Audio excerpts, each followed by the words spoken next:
Coba. Kalau misalnya sehat itu sendiri artinya sebenarnya adalah WHO, keseimbangan antara mental, fisik, dan kesejahteraan sosial. Jadi bukan hanya tidak sakit, tetapi juga ada kesejahteraan sosial, keseimbangan kesehatan mental, dan keseimbangan kesehatan fisik. Jadi selama ini kita nganggapnya bahwa ketika body kita sehat, badan kita sehat, terus kita memiliki pikiran yang sehat juga, maka kita akan menjadi orang yang bahagia. Tapi kenyataannya, ketika kita misalnya mengalami gangguan kesehatan, biasanya tidak sama penanganannya dengan ketika kita menghadapi penyakit fisik. Kenapa? Karena biasanya ketika kita mengalami sakit mental, orang itu akan takut untuk bicara kepada orang lain.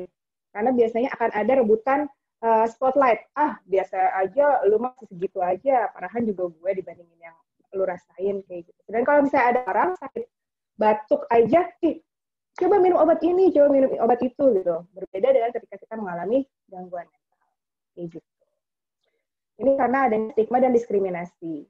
Stigma dan diskriminasi ini bukan hanya ada di negara yang berkembang, tapi ada juga di negara-negara maju. Bahkan walaupun mereka terlihatnya sekarang mendukung, sebenarnya sama aja stigma dan diskriminasi ketika ada orang yang mengalami gangguan mental itu sama dengan yang dirasakan oleh negara-negara yang sedang berkembang saat ini, seperti negara Indonesia.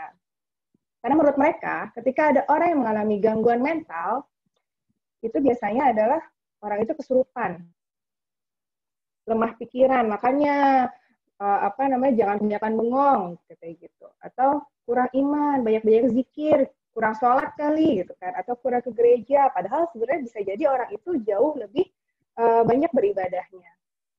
Dianggapnya gila. Padahal tidak semua penyakit gangguan mental itu adalah gila. Ada banyak jenisnya.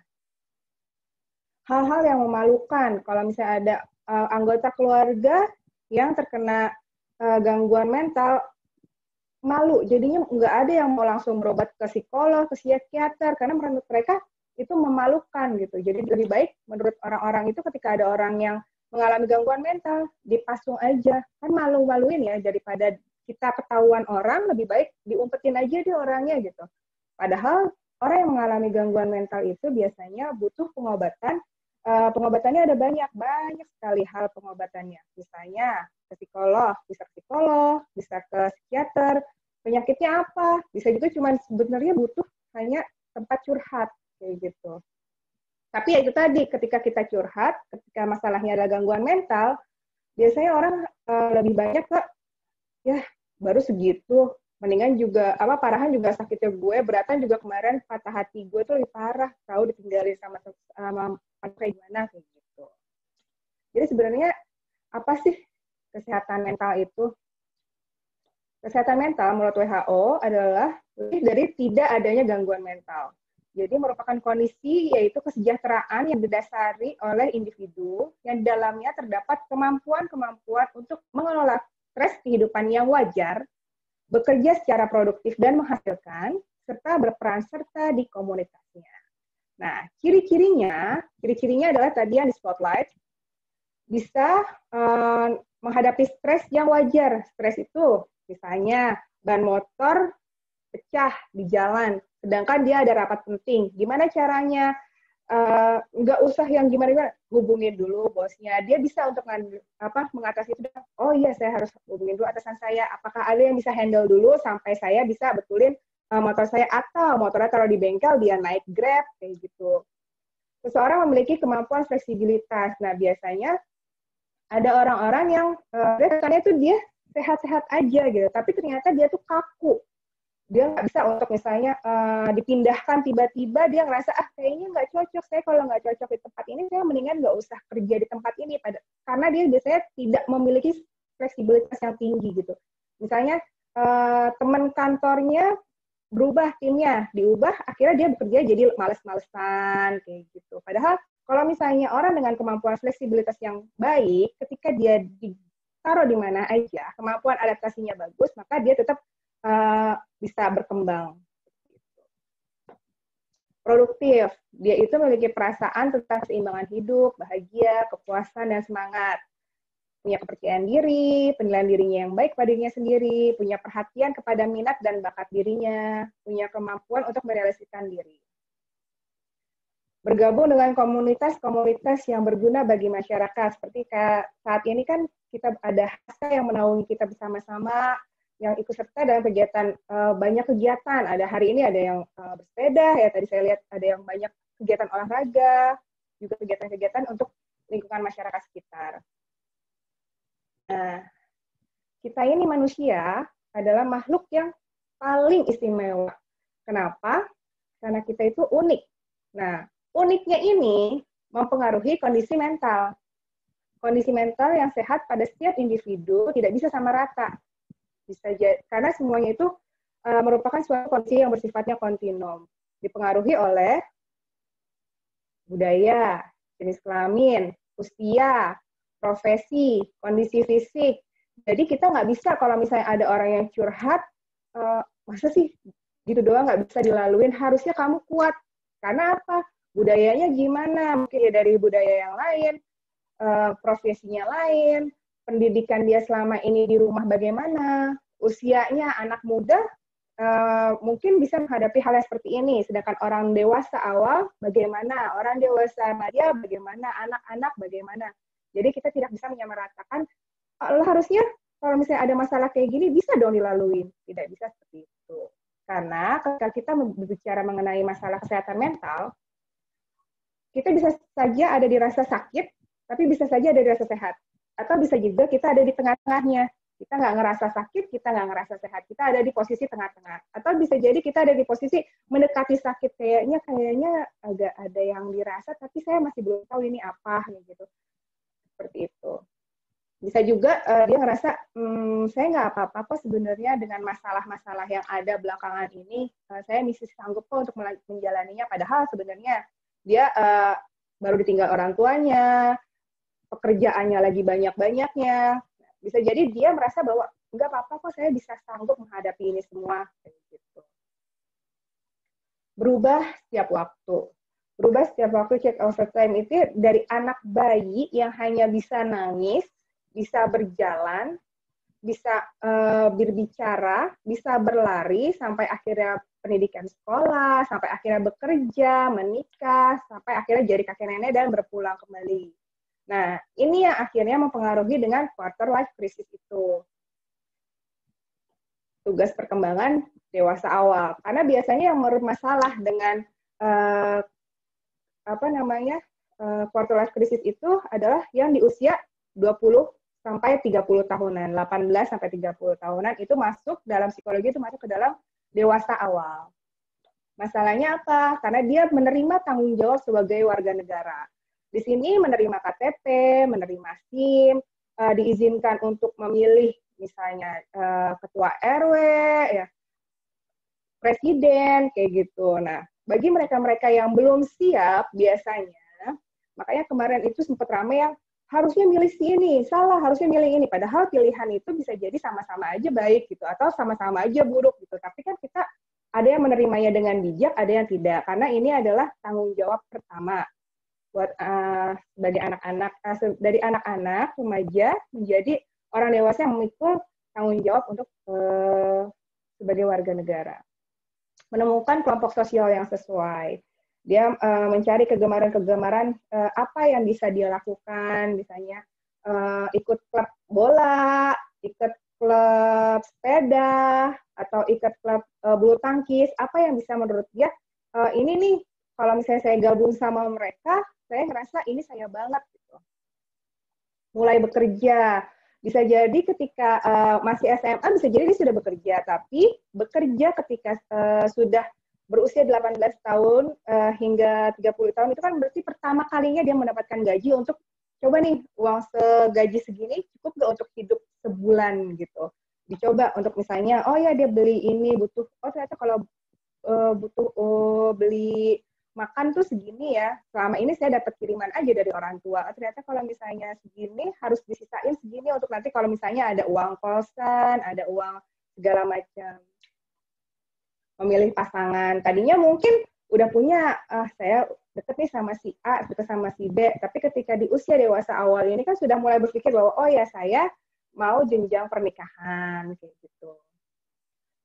Mulai menikah, membina keluarga, mulai mengelola rumah tangga. Ternyata mengelola rumah tangga itu bukan cuman menikah, bukan cuman waktu resepsi, tapi nanti ketika sudah menikah itu ada yang namanya ada tabungan untuk masa depan, ada misalnya untuk anak nanti gimana, biaya ketika mau melahirkan bagaimana, apa namanya, siapa yang bekerja, siapa yang ketika keduanya bekerja, siapa yang beberes rumah, kayak gitu. Itu kan perlu dipikirkan.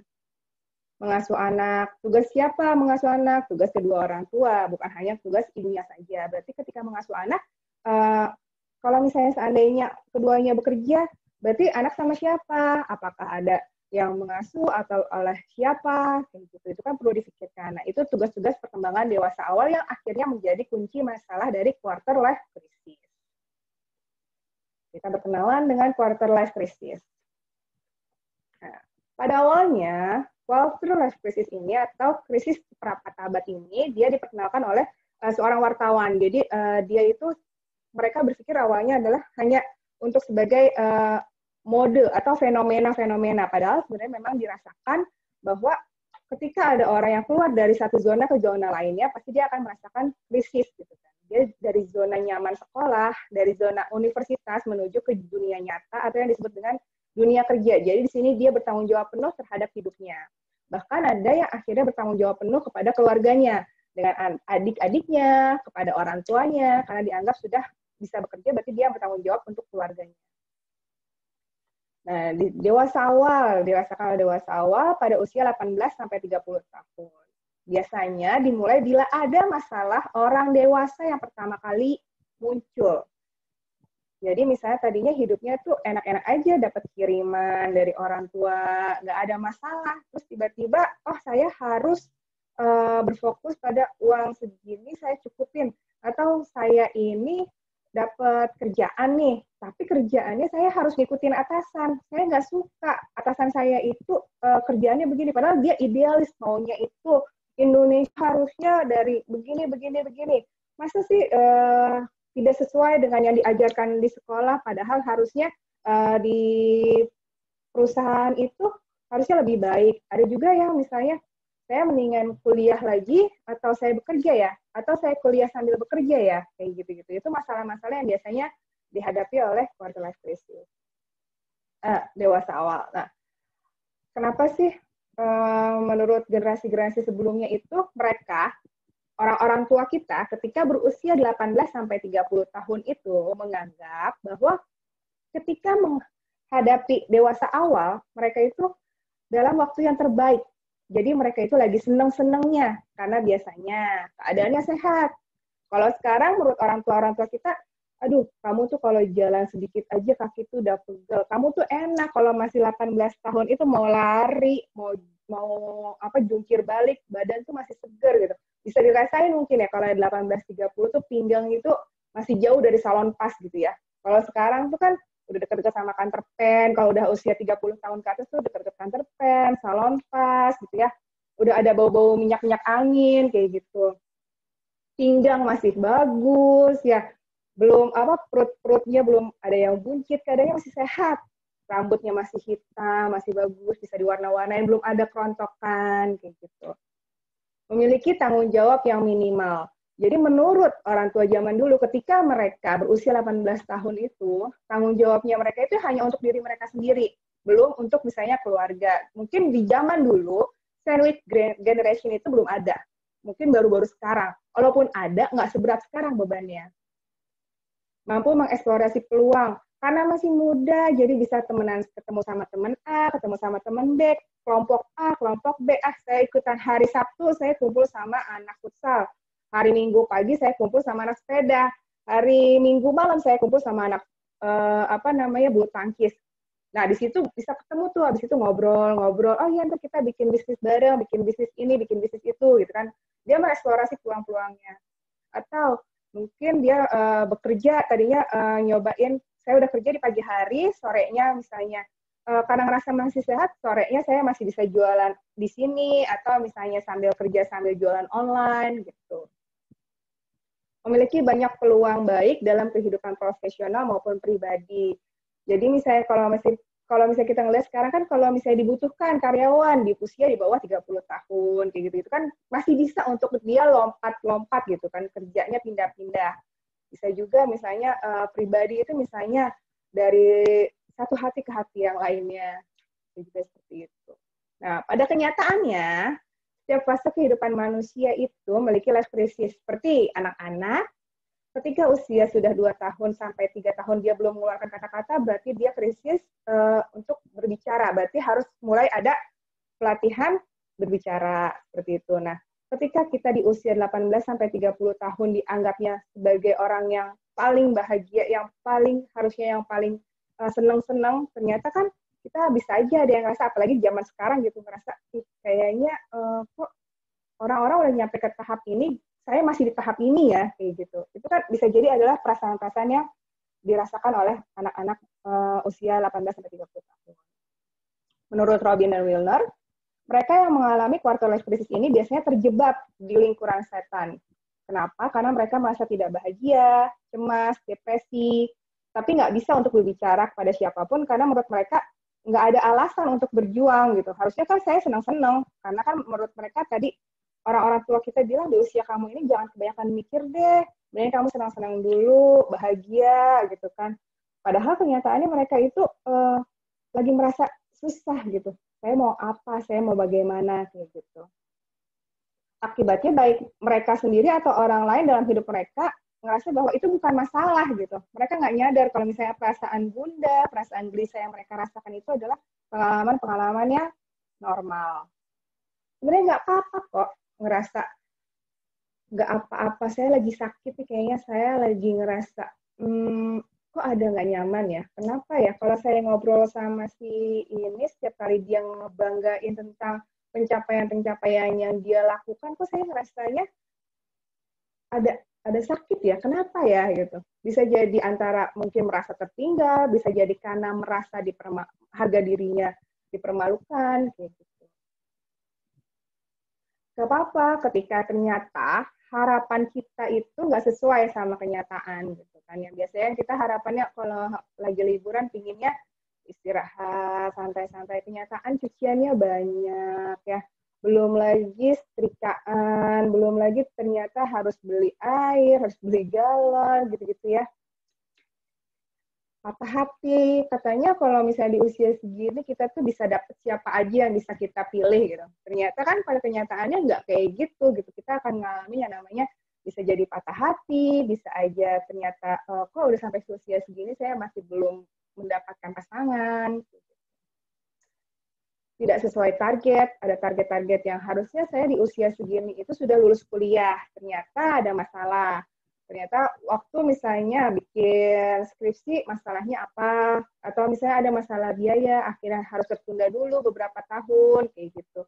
Atau misalnya saya harusnya targetnya sudah menjadi asisten manajer, ternyata enggak, ada anak yang baru masuk, ternyata dianggap dia itu lebih mampu, akhirnya anak itu yang menjadi asisten manajer, dia tertinggal. Rasanya gimana? Sakit? Gak apa-apa dirasain sakit gitu. Ketika ngerasa sakit, terus harus berobat ke dokter, apalagi zaman sekarang ya, batuk-batuk sedikit juga udah parno gitu kan. Sebenarnya nggak apa-apa ngerasain, misalnya sakit nih, lagi nggak enak badan, lagi masuk angin gitu. Nggak apa-apa, walaupun misalnya banyak ada orang yang bilang, ih masih muda gitu aja sakit gitu kan. Padahal emang kenyataannya kita lagi sakit, kenapa nggak bisa bilang kalau kita lagi sakit gitu. Berduka, terutama untuk saat ini kan ketika kita sedang ada di masa-masa pandemi kayak gini, kita kemarin melihat orang ini sehat gitu kan, sahabat kita, saudara kita, atau orang tua kita. 2 hari kemudian kok tiba-tiba dia sudah berpulang karena ternyata terpapar COVID gitu kan. Dia ada komorbid dan mempercepat semua kematian kayak gitu. Itu kan adalah rasa-rasa yang memang kita nggak bisa maksain orang itu untuk tetap di samping kita kayak gitu, kehilangan. Dan itu adalah hal yang wajar gitu, merasakan berduka, merasakan sakit, patah hati. mendapatkan nilai yang jelek, itu juga hal yang wajar. Kenapa? Karena misalnya apakah karena kemarin kita tidak belajar dengan baik, atau ternyata materi yang disampaikan tidak sesuai dengan yang keluar ujiannya, itu kan bisa dilihat gitu, kenapa nilai ujian saya jelek, atau misalnya kenapa penilaian kantor saya menurun, bisa jadi kemarin karena sakit, bisa jadi karena kemarin ada perasaan habis putus, akhirnya kerjanya jadi nggak bagus, kan penilaian kinerja jadi menurun, itu bisa jadi gitu. Yang nggak boleh itu adalah toxic positivity. Kenapa? Kenapa berfokus pada hal-hal positif dan menolak apapun yang dapat memicu emosi negatif itu tidak boleh, karena akhirnya kita itu menelantarkan intuisi kita. Contohnya seperti ini, aduh, nggak apa-apa kok, padahal dia udah ada kebakaran, asap udah di mana-mana, api udah di mana-mana, tapi dia tetap berpikir bahwa nggak apa-apa, ini nggak apa-apa. Harusnya yang dilakukan adalah kabur dari situ, tapi yang dirasakan nggak apa-apa, nggak apa-apa. Ini karena toxic positivity. Nggak apa-apa kok saya tetap di kantor ini, padahal sebenarnya harusnya dia udah keluar. Kenapa? Atasannya misalnya ternyata secara verbal bullying, atau misalnya teman-temannya ternyata tidak baik, atau ternyata pekerjaannya itu tidak membantu dia untuk bisa ke apa namanya naik ke tingkat berikutnya kayak gitu. Sedangkan dia sebenarnya harusnya sudah bisa dia naik ke tingkat ini, tapi karena dia berdiam diri ada di situ, nggak apa-apa kok, nggak apa-apa gitu. Yang lain lebih susah kok dari saya nyari kerja. Padahal sebenarnya ada kesempatan-kesempatan lain untuk dia pindah ke tempat yang lain. Atau misalnya nggak apa-apa kok saya tetap sama pasangan saya ini, ntar juga pasangan saya ini pasti baik. Padahal ternyata pasangannya sudah toksik, sudah menjadi pasangan yang misalnya memain kekerasan kayak gitu. Nah, kita itu tidak bisa untuk berpositif thinking terus gitu. Ada misalnya kita ngerasa ini kayaknya harus saya selesaikan, saya harus pisah nih sama pasangan saya. Itu yang intuisi itu yang harus dirasakan gitu. Nah, sayangnya zaman sekarang ini orang-orang itu nggak apa-apa kok, tenang aja, kamu nggak kenapa-napa, tenang aja. Banyaknya kan kayak gitu. Padahal sebenarnya saya nggak apa-apa ya. Saya lagi ngerasa apa ya gitu. Karena sering dibilang nggak apa-apa, akhirnya kita jadi nggak tahu perasaan kita kayak apa. Jangan juga kita menjadi self-diagnosis dengan Google. Kenapa ya saya tuh nggak bisa tidur? Kenapa ya saya ini? Menurut Google saya ini, padahal ternyata menurut Google saya ADHD, padahal ternyata cuma susah konsentrasi. Menurut Google saya bipolar, padahal saya cuma ngerasa depresi. Menurut dokter saya OCD, padahal bukan. Menurut dokter saya insomnia, padahal saya cuma habis minum kopi, kayak gitu. Karena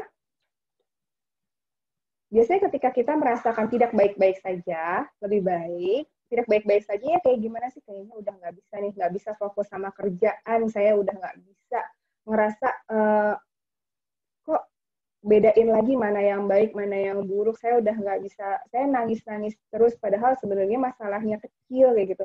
Kita bisa langsung misalnya ke psikolog atau ke psikiatris. Kalau misalnya dianggap, aduh kayaknya enggak deh, enggak ke psikolog atau ke psikiatris, saya mendingan cari-cari aja di Google, nah itu yang salah.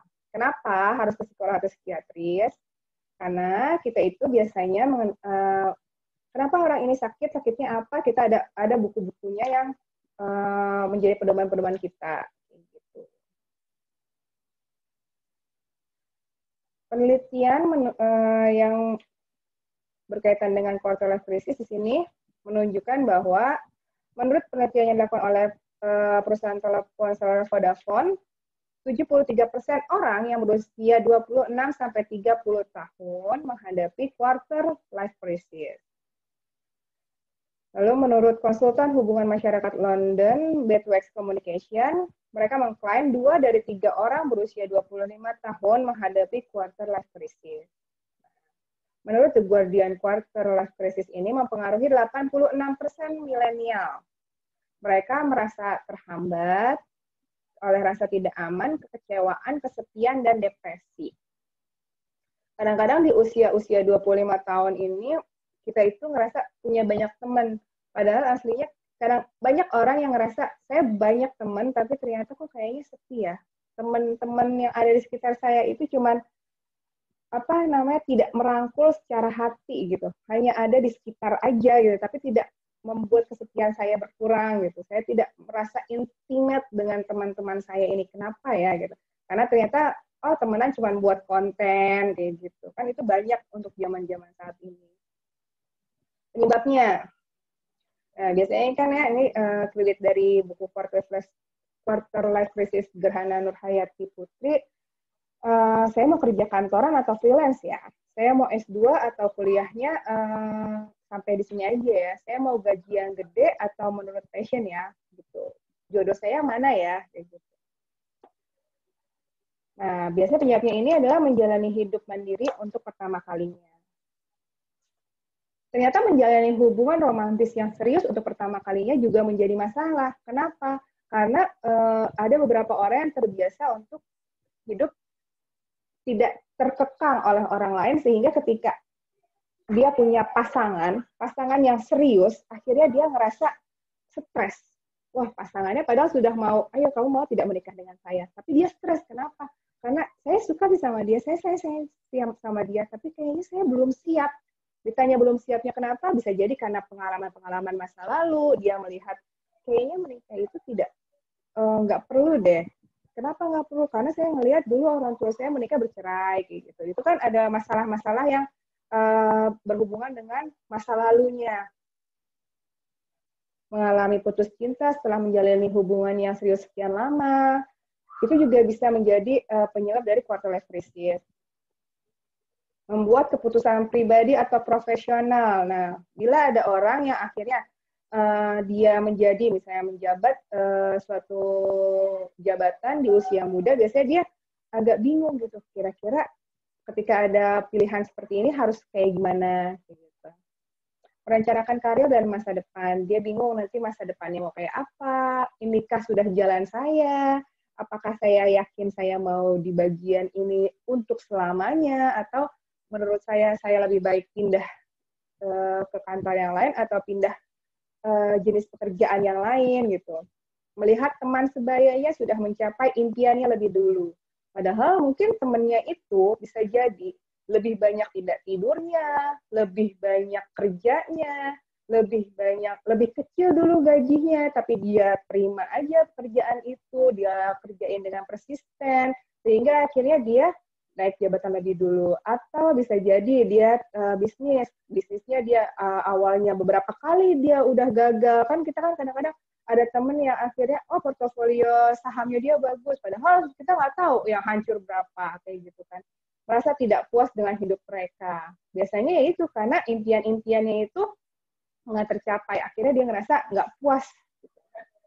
Nah, zaman sekarang, milenial sekarang itu mereka tuh tertekan untuk membuktikan diri dan mempertahankan citra dirinya sebagai orang yang misalnya kontennya isinya adalah anak-anak atau orang yang seperti apa. Nah, itu yang harus dia pertahankan. Padahal ketika dia merasa sedih, ketika dia merasa ada masalah, dia ngerasa bahwa ini nggak bisa masuk gitu. Padahal dia ngerasa, aduh saya lagi butuh tempat curhat tuh. Tapi teman-teman bilang, masa sih lu kayak gitu, kan lu kan orangnya di IG perasaan lu begini, perasaan di IG gini. Atau misalnya kayaknya bulan ini saya nggak bisa nih untuk jalan-jalan dulu.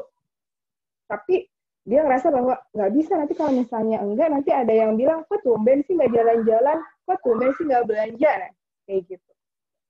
Memiliki obsesi dengan gaya hidup selebriti. Karena kan zaman sekarang ini kita seolah-olah dekat ya dengan selebriti, karena ada Instagram, ada TikTok, ada YouTube, kita seolah-olah melihat mereka itu seperti bisa kita kejar, padahal hanya berapa persen yang mereka lihat, yang kita bisa lihat dari kehidupannya mereka. Paling hanya 20%, 10% kehidupan mereka yang ada di kamera yang bisa kita lihat gitu ya. Kita nggak bisa untuk ngikutin gaya hidupnya mereka. Kenapa? Bisa jadi memang dia sudah bekerja sudah sekian lama di dalam dunia infotainment, kayak gitu ya. Di dunia entertainment, kayak gitu. Kita ngerasanya, kita bisa kok kayak si A, kita bisa kok kayak Alkarin, padahal jauh, kita harus berusahanya gimana caranya buat bisa jadi kayak dia. Mungkin di waktu itu tidurnya lebih sedikit, lebih banyak stresnya, lebih banyak capek. Tapi kitanya mager, tapi maunya kayak begitu. Gitu. Mengalami masalah pekerjaan atau finansial. Bisa jadi ketika masa pandemi seperti ini kan banyak sekali yang akhirnya dirumahkan. Nah, itu kan juga menjadi masalah-masalah yang menambah masalah beban quarter life crisis. Adanya gagasan apa yang Anda miliki adalah siapa diri Anda.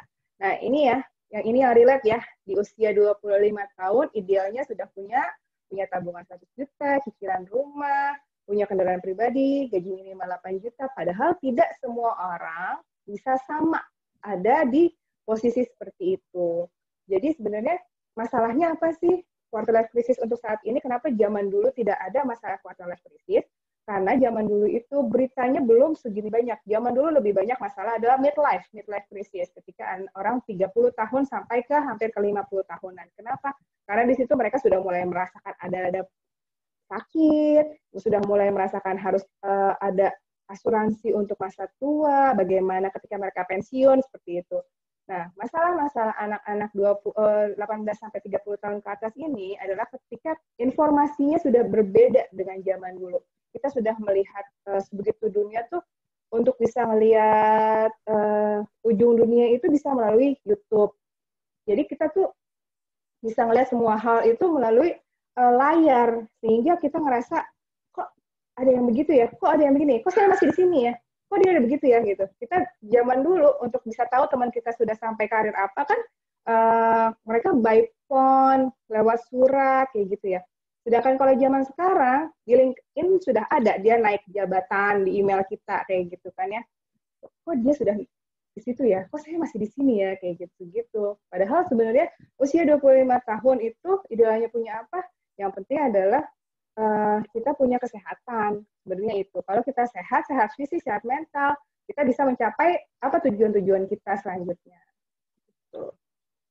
Nah, quarter life crisis ini ada 4 fase. Ya, fase yang pertama, terjebak dalam beberapa bentuk komitmen. Nah, biasanya mereka itu terjebak dengan komitmen dengan pasangan, terjebak dengan komitmen pekerjaan. Oh ya, selamat, Anda menjadi karyawan tetap. Nah, dia jadi bingung, karyawan tetap, tapi tidak boleh resign selama beberapa tahun. Siap nggak nih? Atau misalnya, selamat, Anda diterima kuliah S2 di luar negeri. Konsekuensinya apa? Jauh dari keluarga. Siap nggak berkomitmen dengan hal-hal seperti itu? Kayak gitu. Lalu, fase keduanya adalah isolasi diri, menarik diri dari lingkungan. Akhirnya dia merasa kayaknya berpikir dulu deh sendiri gitu. Akhirnya ketika dia ada di fase isolasi ini, biasanya dia melakukan perenungan perencanaan. Kira-kira kalau misalnya saya sama pasangan saya ini jadi menikah, kira-kira usia berapa ya? Ketika saya misalnya sanggupnya berapa ya? Bagaimana nanti pernikahannya? Kayak gitu. Atau misalnya kalau saya kuliah, berarti nanti saya jauh dari orang tua saya. Nah, nanti saya di sana bagaimana ya, kayak gitu. Itu direncanakan, perencanaannya oleh orang-orang itu dengan cara yang detail, yang baiknya begitu, yang detail, sehingga nanti ketika misalnya seandainya gagal, dia tidak balik lagi ke fase yang satu, tapi dia bisa lanjut ke fase yang keempat, menjelajahi kegiatan. Oh ya, akhirnya saya bisa nih, nggak apa-apa deh saya 5 tahun di kantor ini, gitu kan. Atau enggak deh saya jangan di kantor ini, deh lebih baik saya resign, saya cari pekerjaan baru, kayak gitu, itu juga bisa. Kayak gitu. Akhirnya dia bisa menjalani kehidupannya dengan lebih baik ketika dia menjalani setelah dia melakukan perencanaan itu. Jadi, strategi apa yang bisa kita lakukan untuk bisa menjaga kesehatan mental kita ketika kita menghadapi quarter life crisis? Sebenarnya ini bukan hanya quarter life crisis ya, untuk beberapa krisis-krisis usia lainnya. Yang pertama, ini udah pasti, semuanya butuh istirahat yang cukup. Yang cukup itu bukan cuma jamnya aja, tapi kualitasnya aja. Bukan hanya kuantitas, tapi juga kualitasnya. Kuantitasnya ini di sini minimal 7 jam sehari. Kualitasnya, tidak sering terbangun saat tidur, bangun di pagi hari dengan segar, dan dapat tidur dengan 30 menit setelah berbaring. Masalahnya, anak-anak zaman sekarang atau kita nih, tidur itu susah 30 menit setelah berbaring. Kenapa? Karena handphone di samping. Lihat dulu deh, IG-nya si ini, lihat statusnya si ini, akhirnya tidurnya 2 jam kemudian, atau enggak deh saya mau lihat episode drakor 1 dulu, akhirnya ternyata 3 episode gitu. Nah, itu masalahnya. Baiknya adalah handphone disimpan di tempat yang jauh dari jangkauan ketika mau tidur, dengan dinyalakan alarmnya sehingga nanti tidak kesiangan bangunnya seperti itu. Nah, kalau misalnya kita ngerasa terbangun saat tidur, itu biasanya apakah karena kita sedang stres atau karena saking capeknya akhirnya kebangun-bangun terus, badan ngerasa nggak enak gitu. Nah, itu bisa kita pelajari, oh ini berarti badan saya lagi tidak enak nih, kenapa ya kayak gitu. Kalau misalnya bangunnya di pagi hari nggak seger, aduh kayaknya masih pingin tidur nih. Kenapa? Masalahnya apa? Apakah ada masalah di kantor sehingga merasa kayaknya saya males banget ke kantor, saya maunya istirahat aja. Apakah bangun tidak segarnya itu karena karena habis begadang atau karena sedang sakit kayak gitu. Istirahat yang cukup itu bisa kita lihat nih kenapa kita bisa tidurnya kebangun terus, bisa nggak seger kayak gitu. Apa karena kebanyakan nonton drakor akhirnya tidurnya begadang kemalaman, akhirnya bangunnya pagi-pagi nggak seger, kurang tidur kayak gitu. Tapi yang pasti istirahat yang cukup ini penting untuk semua usia, baik kuantitas maupun kualitas. Mengkonsumsi makanan dan minuman yang berkualitas. Nah, kalau ini kita lihat dari isi piringku ini berdasarkan Kementerian Kesehatan yang terbaru. Seberapa banyak sih makanan pokoknya, seberapa banyak sayuran yang harus kita perlukan, buah-buahannya, lauk pauknya, gitu kan. Minum, cuci tangan dulu. Ini kadang-kadang kita tuh suka lupa. Tapi kalau zaman pandemi kayak gini, semua sedia ya. Cuci tangan, pakai hand sanitizer, minum air 8 gelas sehari. Nah, jangan diganti sama kopi atau cola, karena itu mempengaruhi tubuh kita juga. Karena air putih itu sangat baik untuk kesehatan kita. Jangan diganti yang jadi 8 gelas seharinya adalah kopi ya. Itu buruk juga untuk kesehatan kita akhirnya. Mengganggu tidur dan lain-lain. Nah, ini sama dengan yang tadi, tidak mengkonsumsi kafein berlebihan, alkohol, rokok, dan zat adiktif yang lain. Kalau kita mengkonsumsi kafein berlebihan, alkohol, rokok, dan zat adiktif yang lain, kan kita juga ngerasain tubuh pasti ada masalah ya. Cuman saya pernah dengar ada orang yang saya lebih baik nggak usah makan daripada nggak usah ngerokok. Nah, itu mah usia muda bisa, tapi nanti ketika usia tua, semua penyakitnya baru kerasa di usia tua. Memperoleh aktivitas fisik secara teratur, 30 menit sehari kalau bisa. Nggak usah yang repot-repot, nggak usah pakai baju khusus, waktu khusus, alat khusus. Kalau misalnya belum siap 30 menit, cukup siapkan waktu 15 menit sehari berjalan kaki atau menaiki tangga. Nah, berjalan kaki di sini itu juga bisa menjadi mindfulness. Ketika kita berjalan, sambil kita kasih nih sugesti-sugestinya. Semakin melangkah, semakin bersemangat, semakin bahagia. Setiap hari sediakan waktu kurang lebih 15 menit sampai 10 menit tanpa terganggu. Dan semakin di jalan tuh kita bisa sambil dengerin lagu yang membuat kita happy, atau kita ucapkan sugesti ini, semakin melangkah, semakin bersemangat, semakin bahagia. Otomatis tubuh kita biasanya akan merasa lebih semangat. Biasanya kita akan merasakan emosi-emosi apa yang sedang kita rasakan, kayak gitu. Rileks dan senang. Nah, di sini adalah rekreasi hati. Rekreasi hati itu yang tahu adalah diri kita sendiri. Contohnya, ada orang yang ternyata lebih suka masak. Masak itu menjadi healing buat dia ketika dia motong-motong bawang, ketika dia ngedengar bunyi sreng-sreng dari kompor, atau ketika dia nonton drakor, ketika dia menggambar, ketika dia melukis. Ada juga orang yang saya itu bahagia ketika saya ngelihat rumah rapi. Jadi saya bersihin rumah ketika tidak ada debu, kaca bersih, itu saya merasa bahagia. Menyiram tanaman, olahraga, atau hal lainnya. Hal-hal seperti rekreasi hati ini biasanya sering sekali orang melupakan gitu. Yang dia lihat temennya sukanya kumpul-kumpul di kafe, dia ikutan.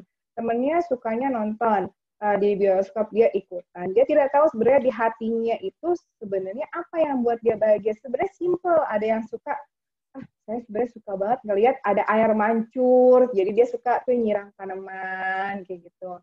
Itu hal-hal yang kayak gitu membuat diri kita itu lebih bahagia, mengurangi kita dari burnout gitu. Jadi kita nggak gampang bosan di kantor, misalnya, aduh kalau misalnya lagi bosan di kantor, lagi capek banget, keluar dulu, izin dulu, bisa keluar, melihat apa namanya, ada rumput-rumput hijau-hijau, atau stretching gitu, itu bisa membuat dia bahagia. Tidak sama dengan teman-temannya, itu nggak masalah. Setiap orang itu beda-beda, nggak masalah, karena kita itu unik ya. Ada yang misalnya olahraganya teman-temannya sukanya main basket, padahal dia sebenarnya sukanya apa namanya yoga. Yang nggak usah sama teman-temannya, nggak apa-apa. Yang penting kita mendapatkan ketenangan atau merasakan senang ketika kita melakukannya. Gitu. Memiliki banyak teman yang positif. Nah ini penting sekali, apalagi di zaman sekarang ya. Pertemanan demi konten kayak gitu kan banyak ya zaman sekarang itu. Kita itu perlu punya teman-teman yang bukan cuma jadi ada orangnya, tapi hatinya tuh ada di hati kita juga gitu, yang bikin kita, oh kalau ngomong sama dia itu kayaknya saya dapat masukan-masukan positif deh. Saya kalau misalnya ketemu sama dia, saya ngerasanya bahagia banget. Saya tuh kalau misalnya ngobrol sama dia, kayak nyambung banget, klop banget kayak gitu. Nah, teman-teman positif yang ini itu bisa jadi hanya 1-2, dan kita ngerasa, kok orang lain bisa punya teman yang banyak ya gitu. Nggak apa-apa kalau kita cuma punya teman satu yang bawa kepositifan buat kita, ngajak kita untuk rajin ibadah kayak gitu, itu nggak apa-apa. Yang pasti teman, kita punya teman yang bukan hanya kemarin gue berhasil masuk ke misalnya ikutan koin di sini gitu, lu ikutan, lu harus ikutan, ternyata pas udah ikutan ditinggal gitu. Jangan yang kayak gitu. Teman-teman yang positif adalah teman-teman yang ketika ngerasa jatuh, kita lagi jatuh, teman kita ada di samping kita untuk merangkul. Nah, biasanya teman-teman positif ini kita tahu ketika kita sudah ngerasain menggunakan hati. Oh iya nih teman kita nih, ini dia nih orang yang selalu ngebantu saya nih. Ini teman yang benar-benar ada untuk saya. Gitu. Kegiatan spiritual. Kegiatan spiritual sesuai dengan agamanya masing-masing. Lakukan satu persatu. Usia 18-30 tahun karena ngerasa sehat, dilakukan semuanya barengan, multitasking. Padahal sebenarnya kita itu bisa jadi, kalau misalnya multitasking itu akhirnya kita jadi kerjaannya nggak selesai semuanya. Akhirnya berantakan. Yang ada, jadinya semuanya dilakukan di waktu yang sama, padahal harusnya kalau kita lakuin satu-satu, itu semuanya bisa selesai. Tapi karena kita nggak sabar, karena menurut kita biar semuanya selesai barengan, dilakukan akhirnya semuanya tiga-tiganya, misalnya kita ada kerjaan 3 nih, event A, event B, event C. Akhirnya jadinya karena dilakukan bersamaan, karena ngerasa kalau misalnya dikerjain barengan, duitnya jadinya lebih gede, malahan tiga-tiganya nggak jadi, kita malah harus ganti rugi kayak gitu. Padahal dengan melakukan pekerjaan satu persatu, kita menjadi lebih sabar, lebih teliti, lebih fokus, lebih tenang. Nah, kita bikin listnya. Misalnya, hari ini saya mau ngerjain yang ini, kerjaan ini, dari jam segini sampai jam segini, ini biasanya bisa selesai nih. Kenapa bisa selesai jam segini? Karena biasanya ini ada yang kerjain ini sama ini sama yang ini, kayak gitu. Hasilnya biasanya lebih maksimal, nggak ada resiko. Kalaupun ada, resikonya kecil, bisa ditanggulangi dengan cepat. Kayak gitu. Kalau misalnya kita kerjain semuanya bareng-bareng, semuanya harus selesai di waktu yang sama. Nah, kalau misalnya seandainya, tapi di kantor nih, saya dikasih tugas sama bos saya dalam waktu bersamaan, bilang sama bosnya, Pak, Bu, boleh nggak saya kerjakan yang ini dulu deh, karena yang ini butuh keakuratan yang paling tepat. Jadi saya harus kerjain ini dulu. Nanti kalau yang ini sudah selesai, mungkin yang A sama yang B, saya bisa, yang B sama yang C, saya bisa kerjain barengan kayak gitu. Kita ada komunikasi yang baik, dimana dengan atasan ketika dihadapkan pada pekerjaan yang harus dilakukan pada waktu yang sama, semuanya harus selesai di waktu yang sama. Kalau kita tahu nih kita nggak bisa selesaiin, diomongin di awal. Saya nggak bisa, kecuali ada yang bantu saya. Misalnya pekerjaan ini dibantu oleh Bapak A, Bapak B. Nah, saya bisa mengerjakan yang C, kayak gitu. Kalau dirasa, ini dia yang bisa, kalau dirasa kata bosnya, nggak bisa, harus kamu semua. Mungkin atasannya memang yang ngerasa bahwa kamu sanggup, tapi dibikin tulisnya dulu. Kira-kira yang ini bisa selesai berapa jam ya? Misalnya seharian, berarti yang ini bisa nggak ya kalau misalnya disambi ketika yang ini masuk alat dulu, yang ini nanti deh, kayak gitu-gitu. Dilihat oleh diri kita sendiri. Kalau seandainya atasan tidak mau mengerti juga, ya berarti kita tanya diri kita sendiri, kira-kira yang mana yang bisa kita lakukan satu duluan, yang mana yang nanti bisa belakangan, kayak gitu. Membuat daftar masalah. Nah, daftar masalah ini bisa dibuat dengan berbagai macam cara sih sebenarnya. Misalnya kayak tadi kan yang mana duluan yang bisa dikerjain kayak gitu. Itu untuk masalah pekerjaan. Tapi pada dasarnya ketika kita menjadi manusia itu seolah-olah hidup kita tuh kayak roda nih ya. Kalau di sini mengenali masalah-masalah yang sedang Anda hadapi dengan mencatat hal apa yang membuat Anda terganggu atau merasa berat. Nah, di sini contohnya karir. Karir saya nih kok mandek ya kayaknya gitu. Finance kok saya nggak bisa nabung ya. Personal growth-nya kok kayaknya saya butuh belajar lagi nih untuk bisa mencapai karirnya ini nih. Jadi saya butuh nih personal growth. Kesehatan saya kayaknya belakangan ini tidur saya kurang nih. Kenapa tidur saya kurang? Ya itu karena tadi kok kayaknya saya mikirin karir saya gitu. Family-nya kenapa? Misalnya keluarga lagi ada masalah. Tidak harus lingkaran seperti ini. Permasalahan itu bisa dilakukan dengan dibuat daftar-daftar biasa aja nggak masalah. Tapi kenapa dibikin lingkaran kayak gini? Ini itu adalah seolah-olah lingkaran kehidupan seseorang. Seperti roda, tapi ketika misalnya di sini karir saya nilainya 5, finance saya nilainya 1 karena karir saya mentok, jadi gaji saya kecil, saya nggak bisa nabung. Personal growth saya nilainya misalnya 3, health-nya saya nilainya 5. Jadi kan ini kan ada yang nggak rata ya. Roda kalau jalannya nggak rata itu beruduk-beruduk ya, nggak nyaman. Yang rasa nggak nyaman inilah yang bikin akhirnya kita ngerasa hidup saya kok kayaknya gelisah, cemas, takut, marah. Nah, perasaan-perasaan itu yang muncul karena ada ketidakseimbangan dalam kehidupan kita. Kenapa? Apa yang harus saya selesaikan? Kenapa ya masalahnya? Apa ya masalahnya? Di mana masalahnya? Misalnya saya ngerasanya selama ini saya nggak bisa nabung. Nggak bisa nabungnya kenapa? Ternyata bukan di karirnya. Karirnya bagus. Tapi ternyata adalah di relationship. Kenapa relationship? Karena ternyata pacarnya itu sering minta jajanin. Atau misalnya karena ternyata dia adalah sandwich generation. Akhirnya dia nggak bisa nabung. Atau karena misalnya ternyata kebanyakan nongkrong sama teman-temannya semuanya cuma ngajakin nongkrong doang. Nah, itu kan bisa ternyata finance-nya dia yang dia rasain itu bukan masalahnya, bukan dari karirnya. Tapi ternyata karena itu tadi bisa jadi karena social life-nya, relationship-nya gitu. Nah, kalau kayak gitu, cari tahu apa yang bisa memperbaiki masalah tersebut. Misalnya, oh saya bisa nih bilang nih sama teman saya maaf ya, saya nggak bisa untuk ikutan jalan-jalan dulu. Kenapa? Saya lagi harus nabung, nggak usah malu untuk bilang lagi nabung. Kadang-kadang kan kalau misalnya teman itu teman yang baik, maka dia akan bilang, oke, selamat nabung, kayak gitu. Tapi kalau teman itu tidak baik, ya elah, nabung hari gini, kan gitu ya. Memberi tenggat waktu untuk menyelesaikan masalah. Jadi misalnya saya punya target dalam waktu 1 tahun saya punya dana darurat untuk diri saya sendiri sehingga saya tidak khawatir ketika misalnya ada problem-problem lainnya kayak gitu. Bila masalah yang harus diselesaikannya banyak, maka diselesaikan masalah yang terpenting dan mendesak dulu. Misalnya, saya nggak bisa nabung karena ternyata adiknya lagi lanjut kuliah. Saya harus apa ya? Kalau kayak gitu, oh menurut saya berarti ya udah saya kecilin nih untuk acara jalan-jalannya. Misalnya pacarnya nggak mau tahu, pacarnya maunya jalan-jalan terus, bilang sama pacarnya untuk ya saya kan harus biayain adik saya, bagaimana gitu. Kalau misalnya pacarnya nggak mau tahu juga, ya ditanya lagi komitmennya mau bagaimana kayak gitu. Diselesaikan masalah yang terpenting dan mendesak dulu. Karena ketika semua masalah bergabung jadi satu, kita merasa frustasi, depresi gitu. Kok kayak nggak ada selesai-selesainya ya masalah-masalah ini gitu.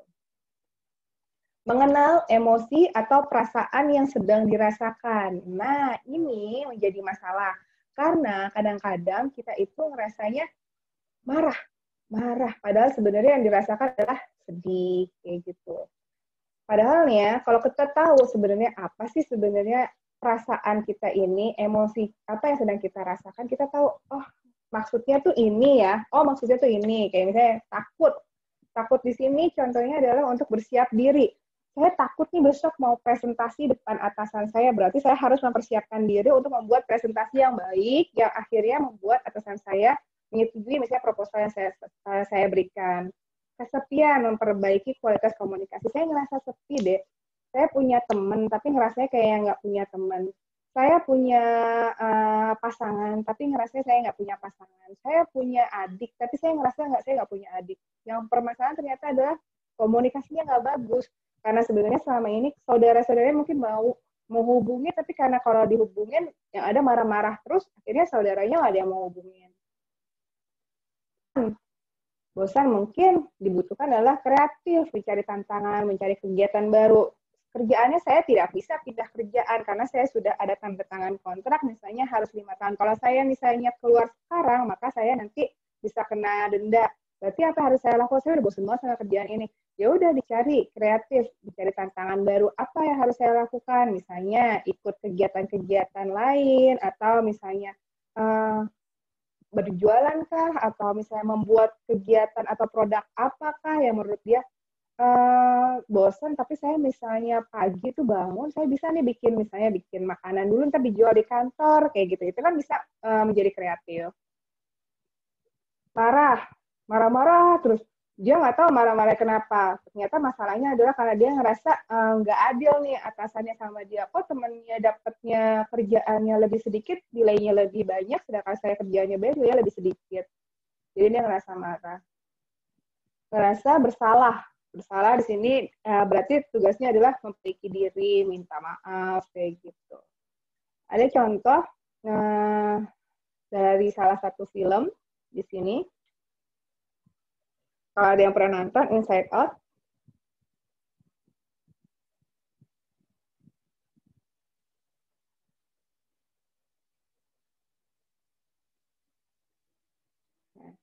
belum. Ketika ini adalah rasa takut. Belum.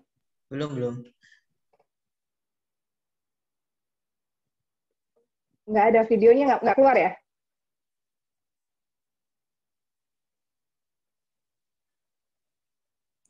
Belum keluar teh. Videonya belum keluar. Belum keluar ya? Oke. Kalau nggak keluar, coba sebentar ya. Mungkin stop share dulu baru di-share videonya lagi. Iya. Oke.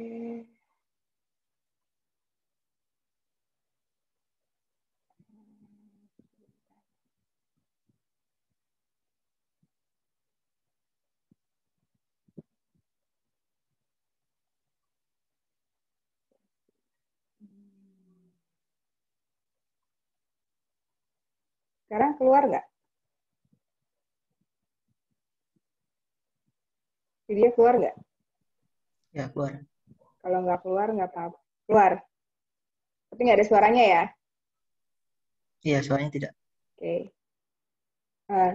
Di sini dijelasin aja sama saya bahwa di sini ada joy, kebahagiaan, ini adalah rasa takut. Ketika ada suatu hal yang kita rasakan, si toxic positivity ini biasanya joy ini dia mendominasi pikiran kita. Jadi harusnya yang keluar adalah rasa takut, tapi karena menurut dia enggak, itu enggak takut, akhirnya takut ditutupin dengan mengganti topik yang lain. Sama ini, harusnya ini adalah yang keluar adalah rasa jijik. Dia muak karena makanan udah jatuh di bawah, harusnya nggak usah dimakan. Tapi menurut kebahagiaan, nggak apa-apa, cuma sedikit, baru 5 menit. Karena dibilang nggak apa-apa, makan aja gitu kan. Ini kan seperti sosiality kita ya, nggak apa-apa ya. Padahal ternyata sebenarnya itu udah ngeganggu kayak gitu. Yang ada akhirnya merusak intuisi kita kayak gitu. Oke.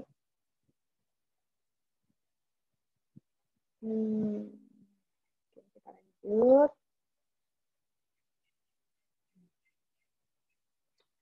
Jadi ketika kita merasa kita nggak tahu sebenarnya emosi apa yang sedang kita rasakan, karena biasanya orang sekitar kita bilang, ya ampun masa gitu aja baper gitu ya. Akhirnya kita nggak ada intuisi gitu. Sebenarnya ini gue cuma baper apa beneran marah ya? Sebenarnya gue cuma baper apa sebenarnya gue kesepian ya? Sebenarnya gue cuma baper apa gue takut ya? Padahal mungkin yang kita takut gitu. Takut nih kalau misalnya besok telat berarti kan harus tidurnya lebih pagi, tidurnya lebih sore. Terus kalau misalnya itu sudah disiapkan barang-barangnya apa yang besok mau dibawa gitu. Sehingga nanti ketika besoknya kita mau berangkat, kita nggak kesiangan karena semua barang sudah siap, kita bangun lebih pagi kayak gitu. Baik.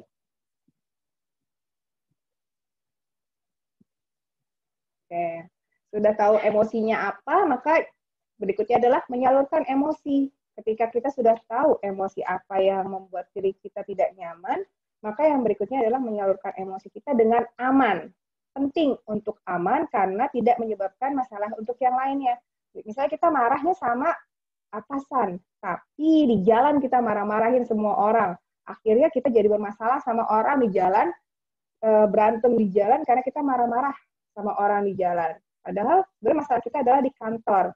Kena macet di jalan, bikin tambah emosi. Ada yang sebenarnya dia nggak nyenggol, tapi menurut kita dia nyenggol, akhirnya kita marah-marah kayak gitu. Banyak banget orang-orang zaman sekarang yang tidak tepat menyalurkan emosinya, sehingga ketika viral, mengganggu semua-muanya. Mengganggu karirnya, mengganggu kehidupan pribadinya, dan akhirnya dia kehilangan semua-muanya. Misalnya kita punya kita sedih, tapi karena kita nggak mau bilang itu sedih, akhirnya kita cuman seneng-seneng sama teman-teman, padahal perasaan sedih itu nggak selesai. Perasaan sedih itu akan tetap ada karena kita tidak menyalurkan emosinya dengan aman. Menyalurkan emosi dengan aman itu gimana caranya? Semua itu tergantung dari pribadinya masing-masing. Balik lagi, karena kita itu manusia itu unik, maka menyalurkan emosinya itu tergantung dari apa masalahnya. Masalahnya apa? Misalnya saya digangguin sama orang. Berarti yang saya rasakan sekarang adalah takut gitu. Takut karena apa? Takut karena saya ngerasa trauma. Apa yang harus saya lakukan dahulu? Misalnya kayak gitu. Bisa ke psikolog, bisa sharing dulu ke teman, kayak gitu. Misalnya teman saya nggak bisa nih, saya nggak bisa curhat ke teman, berarti bisa langsung ke psikolog. Misalnya menurut dia harus ke hukum, karena menurut saya orang itu harus dihukum, berarti bisa langsung ke hukum, kayak gitu. Dipikirkan dengan baik, dengan tepat, menyalurkan emosinya kira-kira mau kemana, mau apa. Seperti marah itu bisa jadi gimana caranya? Bisa langsung dikomunikasikan dengan orang yang membuat marah. Saya tidak suka dengan apa yang Anda lakukan, itu bisa dilakukan selama itu aman, tapi bisa juga dengan misalnya, saya lebih baik ketika saya marah-marah, saya olahraga sampai tubuh saya lelah, ada yang kayak gitu. Ada juga yang misalnya, saya lebih baik, ketika emosi saya mencoret-coret kertas, menggambar, atau apa, itu bisa.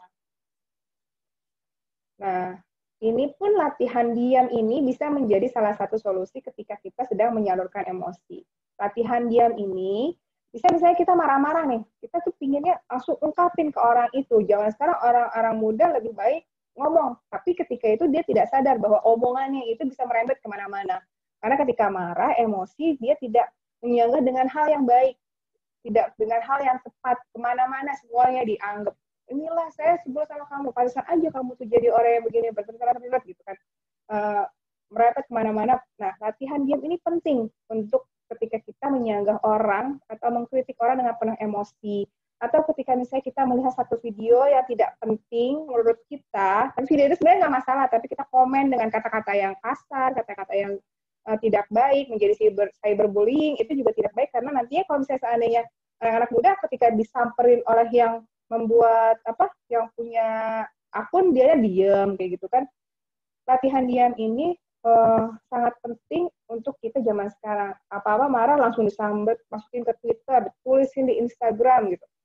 Pokoknya viral aja dulu gitu. Jangan kayak gitu. Untuk saat ini yang paling penting adalah ini baik tidak untuk kita viralkan, bagus tidak kalau misalnya kita masukin dia ke dalam uh, sosial media kita. Penting nggak sih masalah ini ada di sosial media kita kayak gitu. Kalau seandainya tidak, lebih baik nggak usah.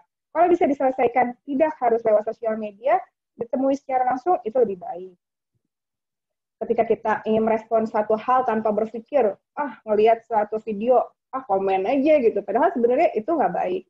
Ketika kita mau gibah tentang aib orang lain, ya kalau misalnya menurut kita itu nggak penting, ngapain gitu. Latihan diam ketika misalnya kita sedang penuh emosi. Gitu. Latihan diam ini bukan untuk melarikan diri, tapi untuk memberikan kita waktu untuk melihat semuanya berdasarkan sudut pandang yang lain. Bener nggak ya? Kalau misalnya dia melakukan hal seperti itu, saya balas kayak gini, bener atau enggak ya? Kayak gitu. Jadi kita responnya lebih cermat, lebih tepat, lebih baik gitu. Jadi ketika ada orang yang dianggap ngapain juga dia nulis-nulis, bisa ada ternyata bukan kita yang nulis-nulis di sosial media, ada orang lain yang nulisin tentang kita di sosial media dengan nama jelas ya, karena kan kadang-kadang ada yang tidak menuliskan nama jelas tapi kita yang ngerasa gitu ya, kalau dia nulisin nama jelas berarti kan kita, oh dia ngomongin kita nih, ada apa nih, masalahnya apa nih, nah diam aja dulu, nanti tunggu waktu yang tepat untuk mengungkapkan dengan baik, dengan benar. Silent moment. Nah, silent moment ini izinkan diri Anda untuk berdiam diri. Silent moment ini beda dengan latihan diam. Kalau latihan diam ini ketika kita sedang punya emosi. Nah, silent moment ini bisa kita lakukan regular. Setiap hari misalnya kita kasih waktu 3 menit. Bisa sambil berdiri, bisa sambil duduk, bisa sambil tiduran gitu ya. Ini itu mengatur nafas tanpa gangguan. Dengan nafas pelan, ditarik nafas pelan, dikeluarkan dari hidung dengan pelan, tarik nafas lewat hidung dan dikeluarkan lewat hidung dengan pelan. Nah, ini itu bisa membantu kita lebih fokus, bisa membantu kita untuk lebih sadar, mindful, lebih sadar, bukan mindful dengan pikiran penuh kita, tapi dengan sadar perasaan kita saat ini, lebih fokus ke dalam diri kita, jadi kita tidak hanya melihat sekitar kita itu berwarna-warni, padahal sebenarnya dalam diri kita warnanya lagi hitam kayak gitu. Kita lebih melihat ke dalam. Kalau kita lihat ke dalam, kita jadi tahu sebenarnya makna keberadaan kita itu apa, sebenarnya kita sudah sampai ada titik apa yang kita butuhkan kayak gitu. Itu lebih baik gitu. Ini tuh bisa membantu mengurangi stres, bisa juga untuk menampilkan kepribadian kita yang lebih baik gitu. Karena kita lebih sadar. Karena untuk saat ini pandemi begini yang lebih baik itu ketika kita memiliki kesadaran yang tinggi. Kesadaran yang tinggi itu, oh iya, saya itu tadi malam kayaknya kebanyakan jalan deh. Saya harusnya lebih banyak di rumah nih, isolasi dulu nih, kayaknya kemarin ketemu banyak orang nih, beberapa hari, 3 hari saya bisa dapat WFH nih, udah saya di rumah aja nih, saya kayaknya nggak kemana-mana nih 3 hari. Kenapa? Karena kayaknya kemarin saya ketemu banyak orang, saya takut menularkan ke orang lain gitu kan. Kita bisa lebih sadar kayak gitu. Jadi 3 menit tanpa melakukan apapun kecuali mengatur nafas. Nah, kita coba yuk semuanya sambil duduk ya. Sambil duduk, tangannya dilemaskan di atas paha, kakinya diluruskan. Ya, sudah semuanya ya. Dipejamkan matanya. Baik, kita coba 3 menit ya. Tarik nafas, lewat hidung, buang. Tarik nafas, buang. Nah, bisa disisipkan kegiatan apa yang menurut Anda paling membuat Anda bahagia. Kegiatan itu hanya Anda yang tahu. Baik. Perkuat rasa bahagianya.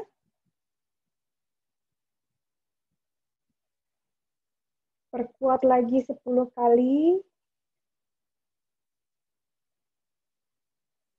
Perkuat lagi rasa bahagianya 20 kali. Baik. Tarik nafas. Buang. Tarik nafas. Buang. Baik. Sekarang perlahan-lahan buka mata Anda. Oke. Coba ditulisin di chat deh, gimana rasanya tadi 3 menit silent moment. Apa sih tadi yang dirasain dari silent moment tadi?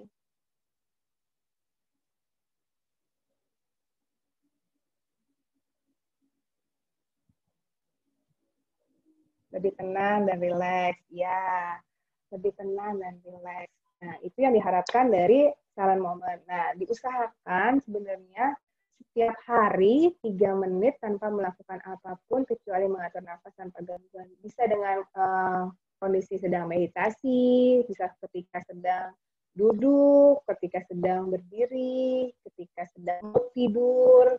Nah, itu bisa memperkuat kesadaran kita. Sehingga kita tahu sebenarnya kita ada di posisi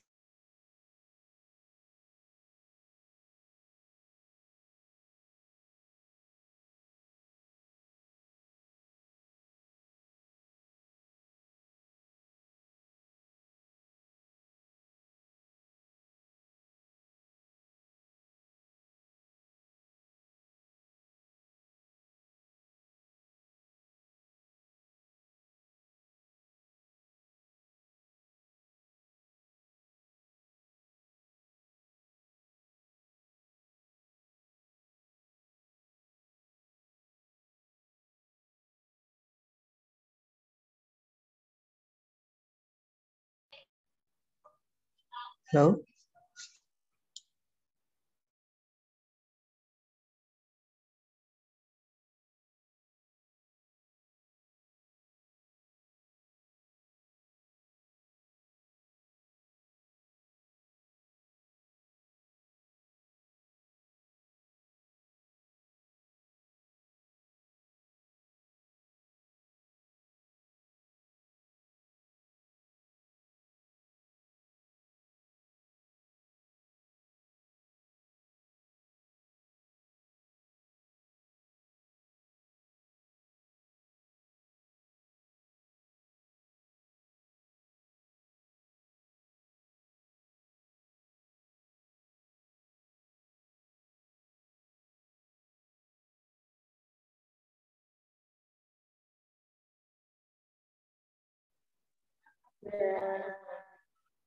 maaf, tadi jaringannya hilang.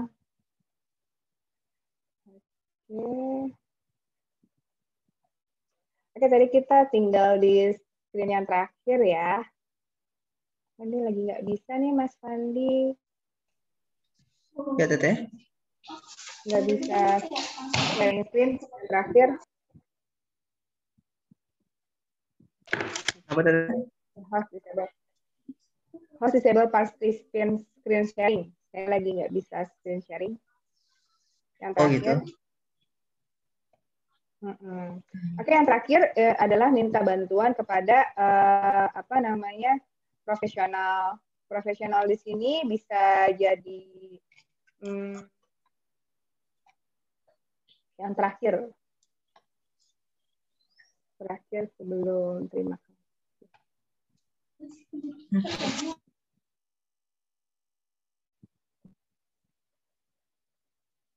Saya pakai punya saya coba ya. Nah, udah kelihatan sekarang? Oke. Nah, bila dirasa masalah yang dihadapinya itu butuh profesional, penting untuk menghubungi psikolog. Nah, siapa psikolognya itu? Untuk saat ini kan banyak sekali orang-orang yang misalnya yang bisa dilihat di anggota di laman HIMSI, kayak nanti di situ bisa kelihatan tuh dia beneran psikolog di situ atau bukan. Bisa juga ke psikiater. Nah, psikiater biasanya ada di RS. Tapi biasanya kalau psikiater itu jarang menerima untuk konsultasi biasa. Nah, biasanya kalau untuk ngobrol-ngobrol, curhat-curhat, biasanya ke psikolog. Nah, untuk beberapa puskesmas di Jakarta sudah memiliki psikolog. Atau bisa juga menghubungi layanan sehat sejiwa dengan tekan 119 extension 8. Tuh. Nah, thank you. Sekian presentasi dari saya. Semoga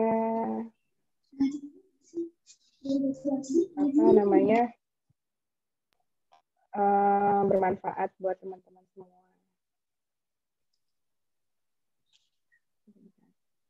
Baik. Terima kasih Teteh Ratna. Apa sudah selesai ya Teh? Sudah. Untuk audiens, Okay. beri untuk audiens beri applause dulu. Untuk ini materinya sangat baik, sangat luar biasa, seru banget. Materinya sangat menarik, parah Teh. Memberikan insight yang baru untuk kita semua. Alhamdulillah, semoga manfaat. Baik. Akan Teteh yang ingin bertanya bisa langsung ke materinya langsung atau diskusi lewat kolom chat atau live. Nah, dan di sini sudah ada mana yang chat. Bisa saya mulai. Untuk yang pertama itu ada dari Akang Fahri. Itu izin bertanya Teh, bagaimana caranya menciptakan lingkungan yang baik untuk kesehatan tumbuh berkembang mentalnya anak. Itu satu Teh. Apa? Bagaimana menciptakan lingkungan yang baik untuk kesehatan tumbuh berkembang mental anak. Tumbuh kembang anak ya. Ya.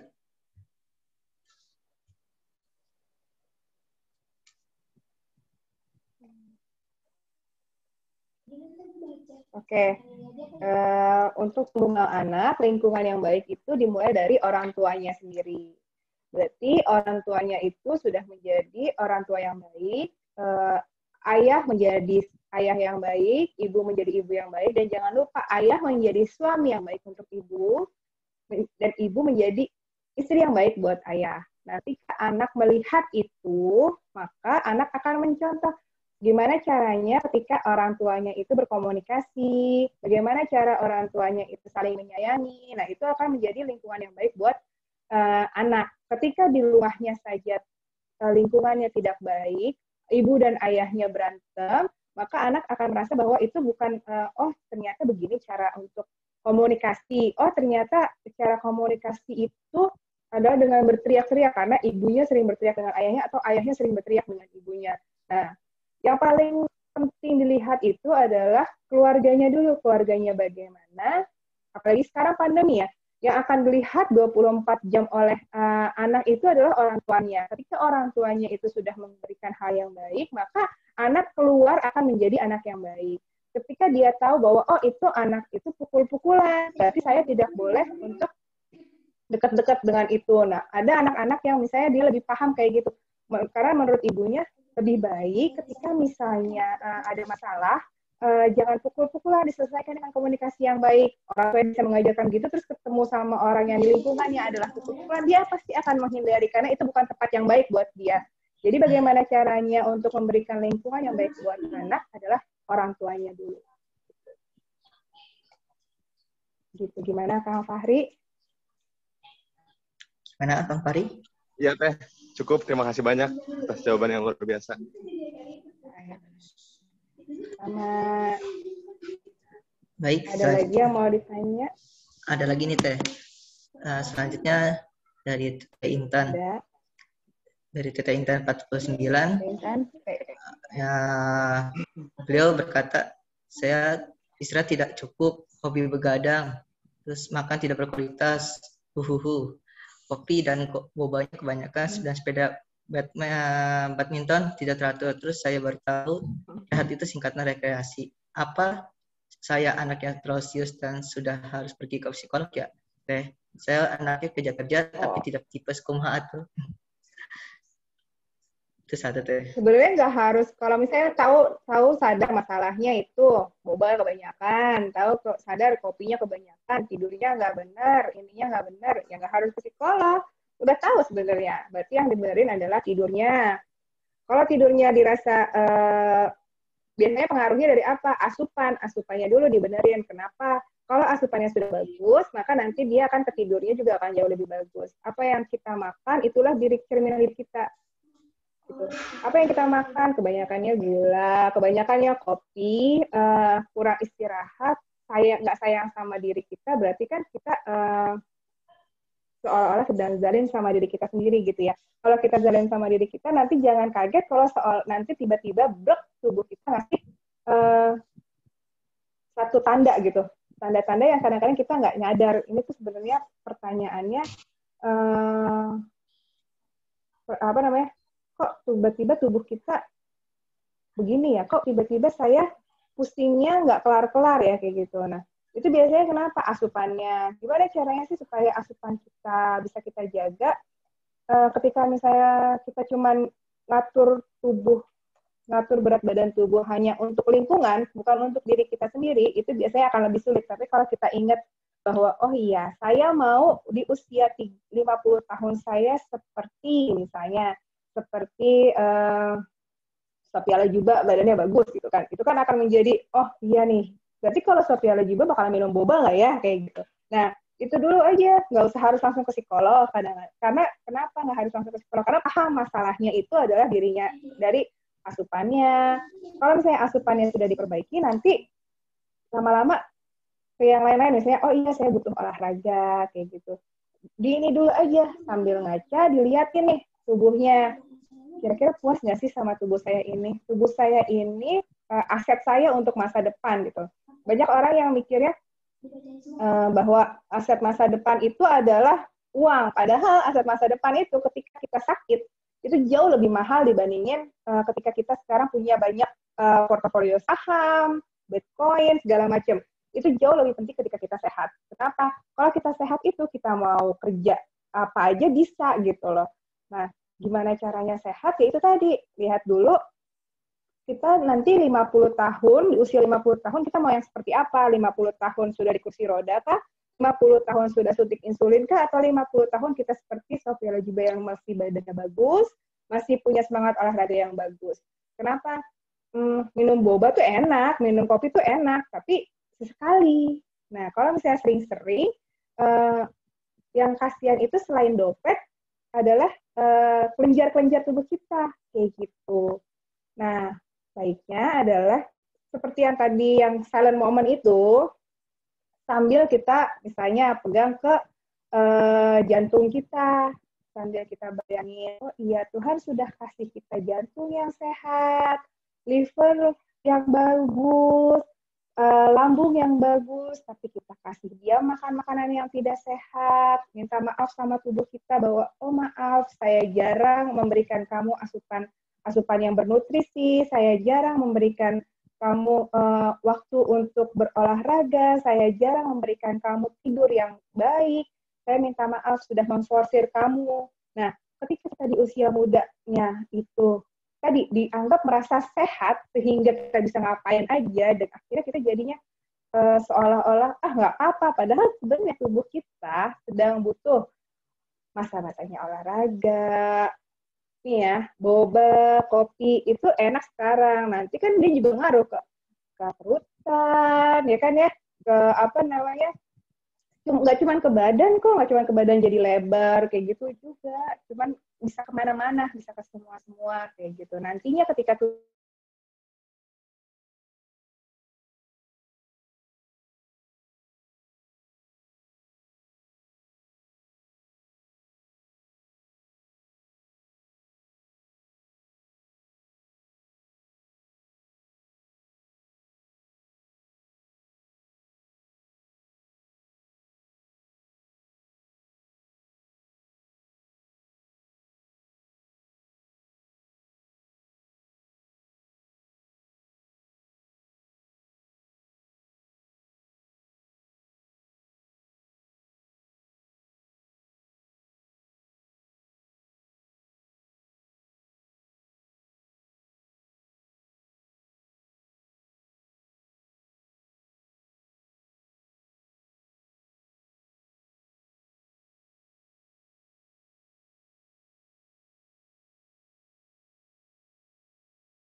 Punten. Punten sinyalnya teh hilang-hilang ya. Gitu ya. Oke. Tadi gimana sampai mana?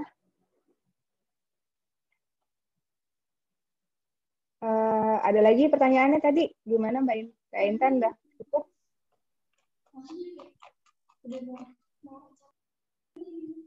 Tadi pertanyaan Teh Tadi Intan. kayaknya ada beberapa pertanyaan lagi tadi kayaknya ya. Saya hilang.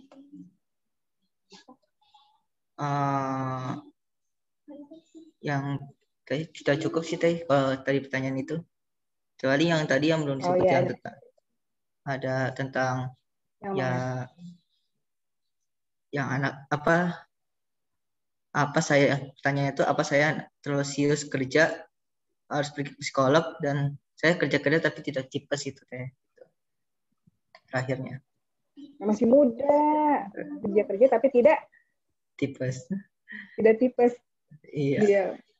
Iya kan masih muda. Jangan tipes lah.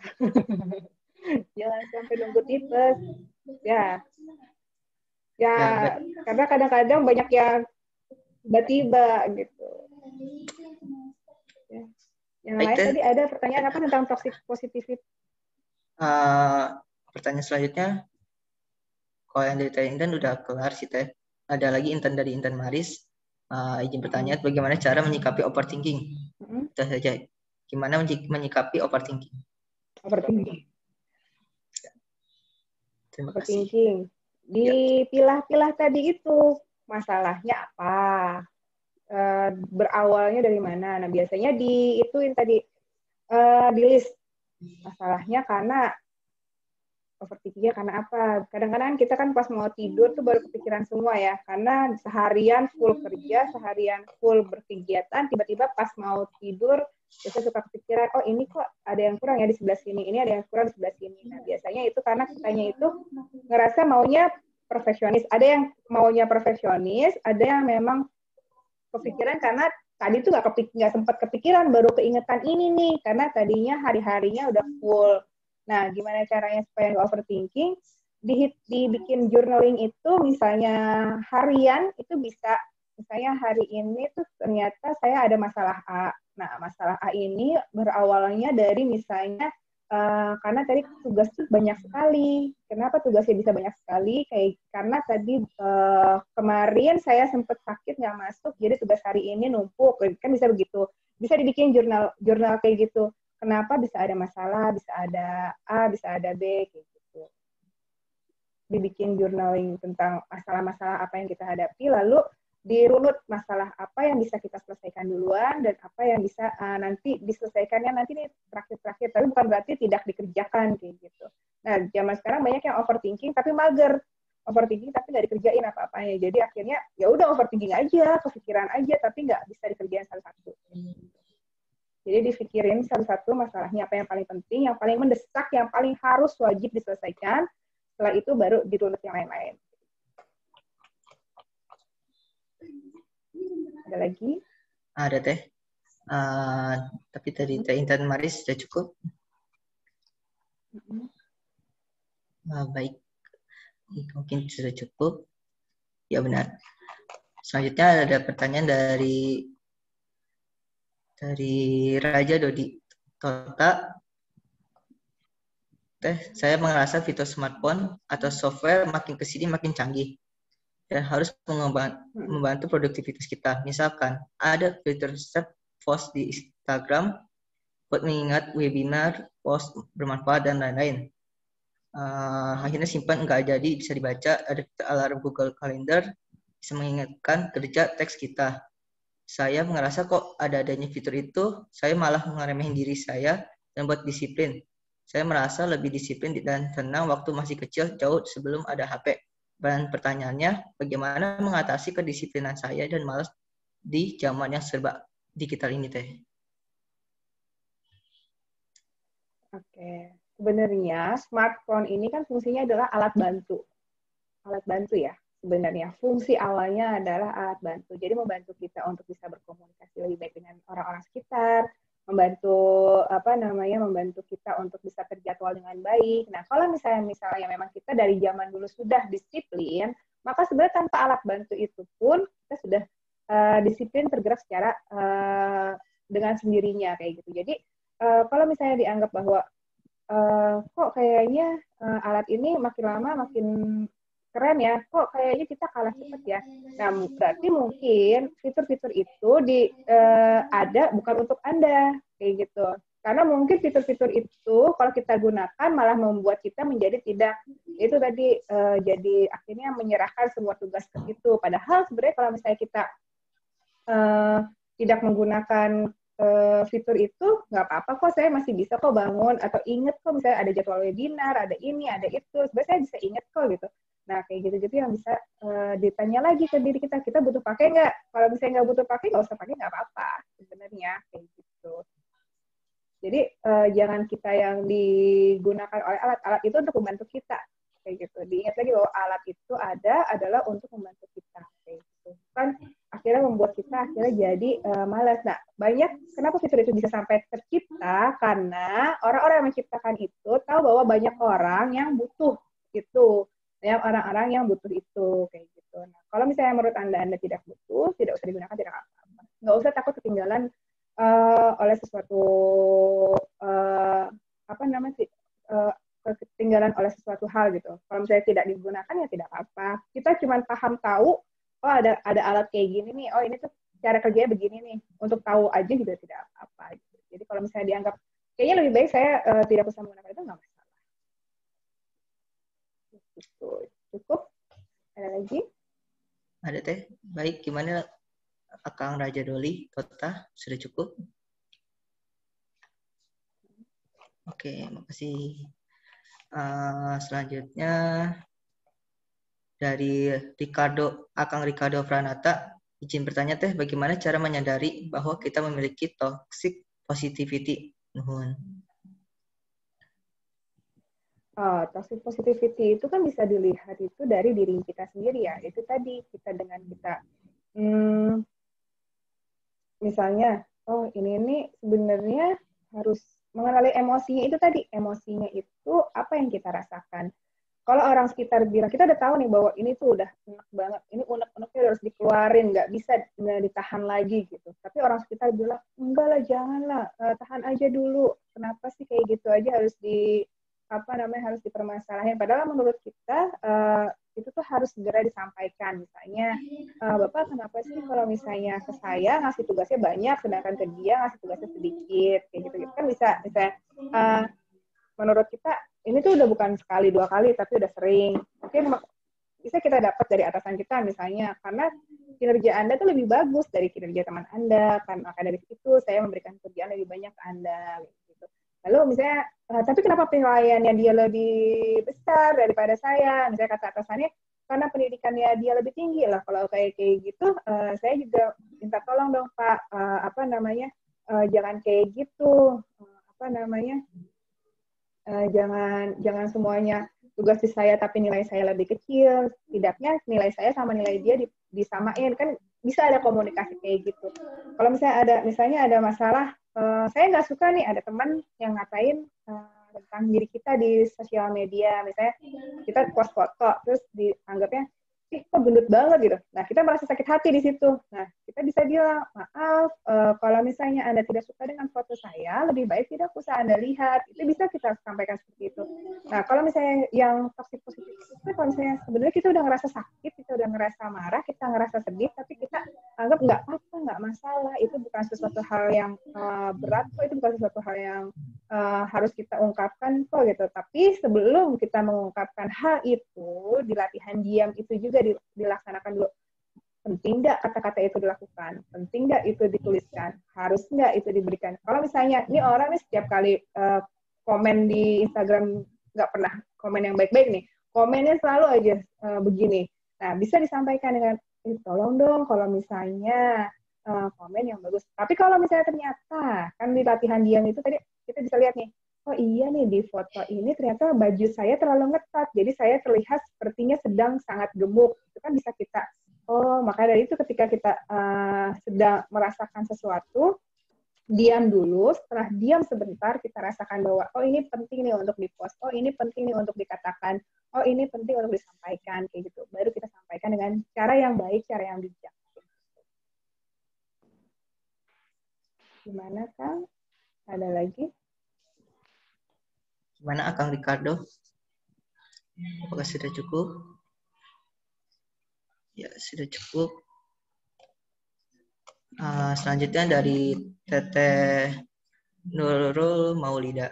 Terima kasih Teh Ratna atas materinya, sangat menarik. Izin bertanya, bagaimana ya biar toksik positif itu tidak terus tertanam dalam diri sendiri, sementara untuk melakukan apa yang menjadi unek-unek dalam diri itu sendiri aja sulit gitu. Kalau kita tidak bisa langsung ke orang yang kita sampaikan, tulis di buku, di kertas, tulisin. Kita mungkin unek-unek kita apa, kayak zaman dulu deh, kenapa sih orang zaman dulu itu nulis diary? Nah, sekarang itu kan orang nulisnya di blog. Akhirnya ketika di blog atau di Instagram, atau di Twitter, akhirnya di capture, misalnya kata-kata itu kata-kata yang tidak sesuai, akhirnya menjadi masalah. Lebih baik, kalau misalnya kita tidak bisa menyampaikannya langsung ke orangnya itu langsung, tulis di buku dengan pulpen, pensil. Nah, menulis dengan pulpen dan pensil itu salah satu proses healing juga. Nah, kita setidaknya tidak perlu kita sampaikan, misalnya kita marah nih sama orang, nggak harus langsung kita sampaikan ke orangnya juga nggak masalah. Kalau menurut kita itu bukan hal yang baik gitu ya. Kita tulis aja, saya tidak suka nih sama bapak ini. Tapi sebisa mungkin tulisan itu menurut kita aman. Tulisan itu tidak sampai ke orang itu, misalnya menurut kita gitu. Atau tulisan itu kata-kata kata-katanya tetap kata-kata yang sopan, sehingga kalaupun seandainya tulisan itu sampai ke orang itu juga kata-katanya tetap sopan kayak gitu. Kalau menurut Teteh ya tadi ya, Teteh bahwa itu adalah sesuatu yang kita sendiri aja nggak tahu atau bagaimana caranya untuk mengeluarkan unek-unek itu, ditulis dulu, ditulis dengan pensil dan pulpen. Nah, biasanya nanti setelah ditulisin kayak gitu, biasanya kan suka kita hias-hias kayak gitu. Nah, itu bisa menjadi salah satu proses healing juga. Setidaknya diri kita tahu bahwa kita sedang dalam kondisi tidak baik-baik saja.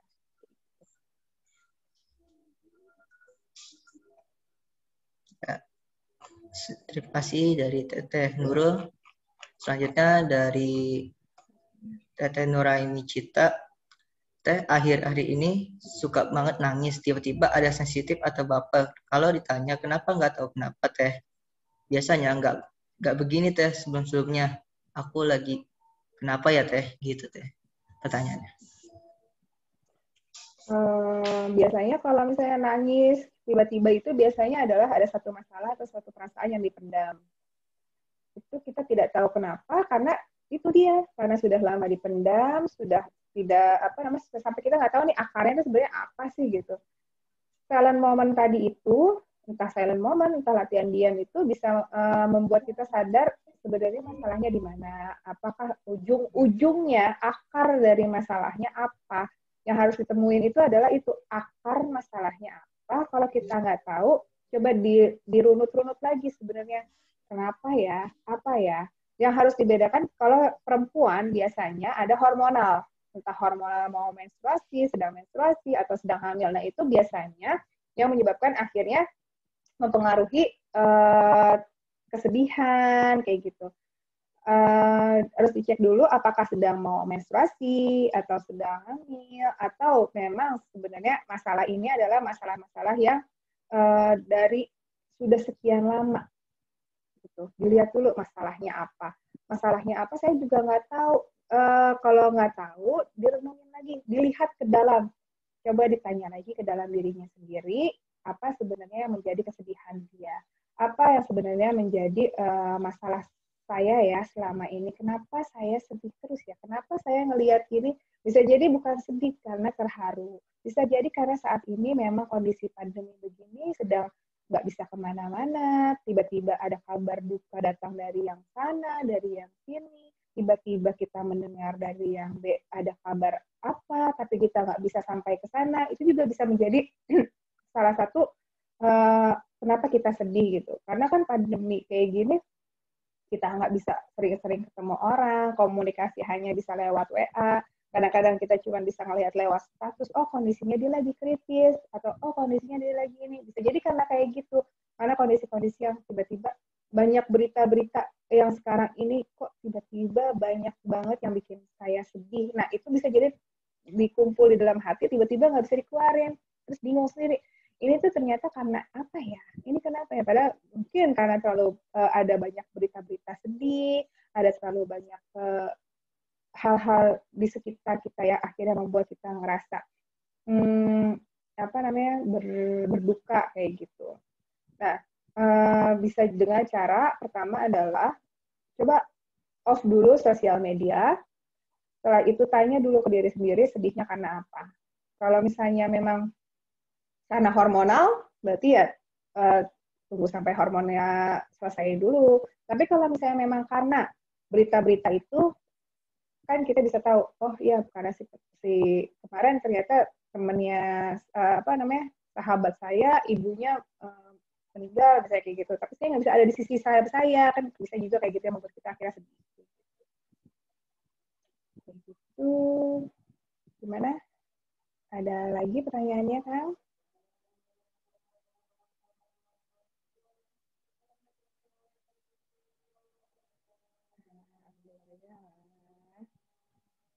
Kak Fandi, suaranya di mute. Ya, masih ada Teh pertanyaan lagi. Dari Teh Citra, sudah terima kasih atas jawabannya, sangat membantu Teh katanya. Selanjutnya, dari Akang Arif Wadana, izin bertanya Teh, terkait jangan selalu terus-terus berfokus pada hal yang positif yang dimana itu bisa membuat kita tidak peka terhadap lingkungan sekitar. Pertanyaannya, apakah kita perlu validasi ke orang lain ketika kita selalu berpikir positif, sehingga kita bisa sadar dan peka terhadap sesuatu yang terjadi di lingkungan sekitar, dan bagaimana cara validasinya Teh?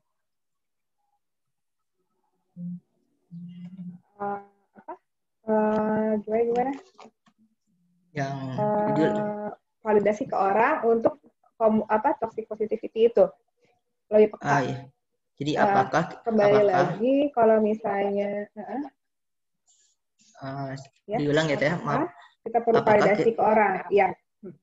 Apakah kita perlu validasi ke orang lain ketika kita selalu berpikir positif, sehingga kita bisa sadar dan peka terhadap sesuatu yang terjadi di lingkungan kita, dan bagaimana cara validasinya? Sebenarnya kalau misalnya kita selalu berpikir positif itu dan itu bukan masalah, itu sebenarnya adalah keberuntungan buat Anda. Jadi sebenarnya tidak perlu validasi. Validasi itu kalau misalnya sebenarnya saya tuh ngerasanya nggak nyaman, roda yang tadi itu, roda yang harusnya bulat jalannya rata, tapi karena ada kesenjangan, misalnya ada di finance-nya nggak bagus, tapi di sininya bagus, di situnya nggak bagus, itu yang akhirnya nggak rata.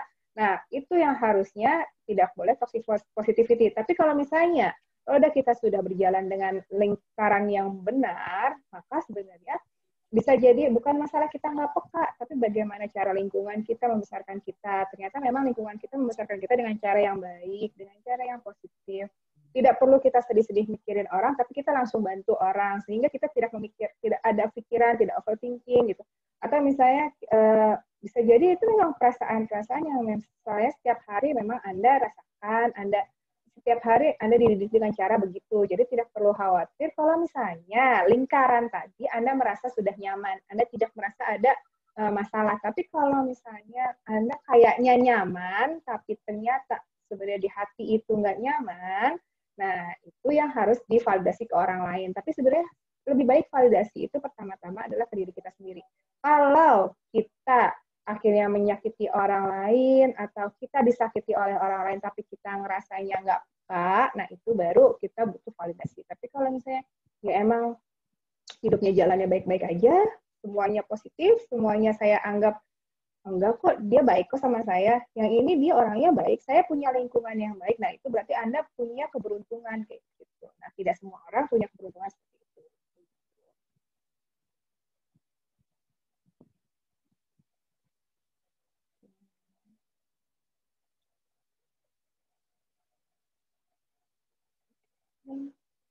Ada lagi?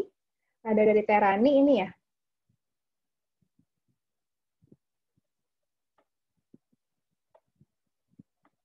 Di sini, kalau untuk Terani di sini berarti sudah midlife ya sebenarnya. Bukan lagi quarter life crisis karena sudah hampir 50, berarti kan sudah ke midlife. Nah, itu sangat baik kalau misalnya kita bikin list rasa syukur gratitude itu bisa di malam hari, bisa di pagi hari. Itu dituliskan setiap hari, itu bagus sekali. Membantu kita untuk bisa menjadi lebih baik dari hari ke hari. Kalau misalnya kita masih punya sesuatu hal yang mau kita capai, goals tertentu yang mau kita capai, itu bagus sekali untuk misalnya, saya sudah sampai di titik A, sebentar lagi saya sampai di titik B. Untuk sampai ke titik B, maka saya harus ini. Tapi bersyukur saya sudah mencapainya dengan bantuan dari teman-teman saya. Nah, itu adalah hal-hal yang baik. Gitu. Itu bisa membuat kita merasa lebih bahagia.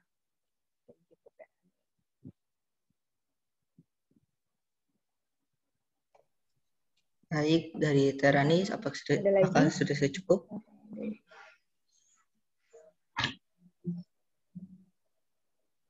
Sepertinya sudah cukup. Apakah ada dari Akang Teteh sekalian sudah ada yang bertanya apakah sudah cukup yang dari pemateri Teh Ratna?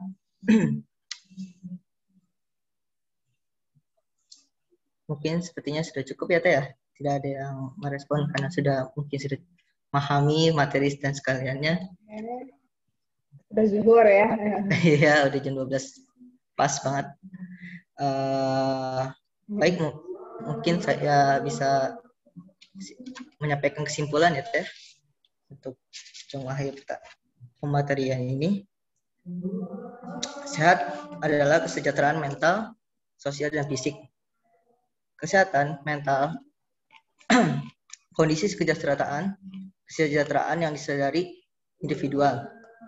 Itu yang di dalamnya terdapat kemampuan mengolah stres kehidupan yang wajar untuk berkembang bekerja secara produktif dan menghasilkan serta berperan serta dikomunikasi yang dari WHO 2003. Lalu banyak sekali tugas-tugas berkembangnya dewasa awal.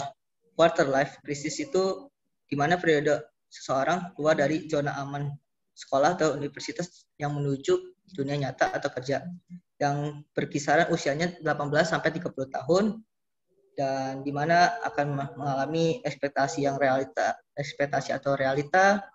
kesulitan, patah hati, sakit, berduka, dan mendapatkan nilai jelek. Itu contoh-contohnya. Dan toxic positivity itu tidak boleh, yang dimana berfokus pada hal-hal yang positif dan akan memicu emosional yang negatif.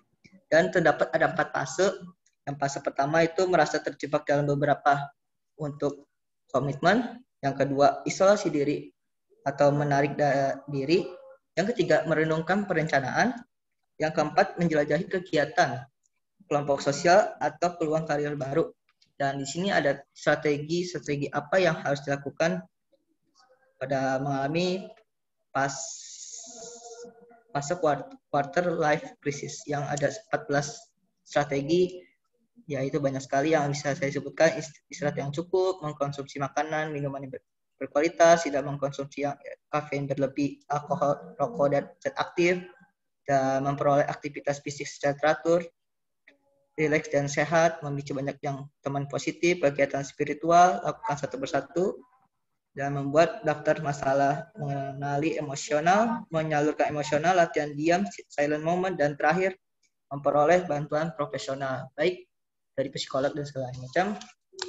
Dari saya sekian cukup, mungkin saya akan kembalikan kepada host Akang Arif. Terima kasih Teh Ratna dan terima kasih Kang Arif. Oke, baik. Luar biasa. Tepuk tangan dong. Tepuk tangan virtual untuk Teh Ratna dan Kang Fandi. Oke, baik. Oh, luar biasa ya. Hatur nuhun Teh Ratna, hatur nuhun Kang Fandi. Hari ini luar biasa, sangat menyadarkan kita semua gitu ya. Kayaknya sih apa yang disampaikan Teh Ratna itu terjadi sama kita semua begitu ya. Mudah-mudahan hari ini bermanfaat dan kita doakan mudah-mudahan Teh Ratna bisa selalu menebar manfaat, dan kita doakan semoga selalu diberi kesehatan dan diberikan kebahagiaan selalu. Oke, baik. Itu saja paling Bapak Ibu semuanya. Apa kita foto dulu kali ya bareng-bareng ya? Oke, kita foto dulu. Boleh. Bapak Ibu dan teman-teman semuanya, yuk bisa aktifkan kameranya, kita foto terlebih dahulu. Masih pada ada atau masih pada nyimak nih. Oke, yuk kita foto terlebih dahulu supaya kita bisa mengabadikan momen-momen terindah pada hari ini. Oke ya, siap-siap ya. Oke, kita tunggu. Oke, siap. Masih ada yang oke, sudah mulai mengaktifkan kameranya semua. Oke, siap. Oke, ya. Saya kasih Bapak. Kalau saya kasih Bapak bilang 1, 2, 3, teman-teman semuanya bilang Jogja ya. Jogja gitu ya.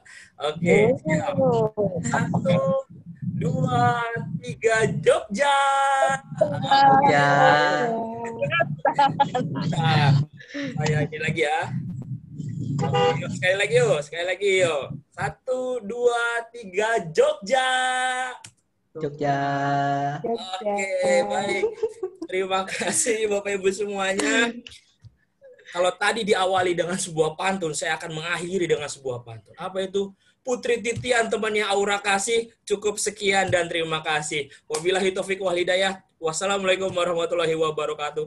Nantikan Waalaikumsalam warahmatullahi yang akan datang. wabarakatuh. Terima kasih Bapak Ibu semua teman-teman. Have a nice Izin weekend. live. Assalamualaikum.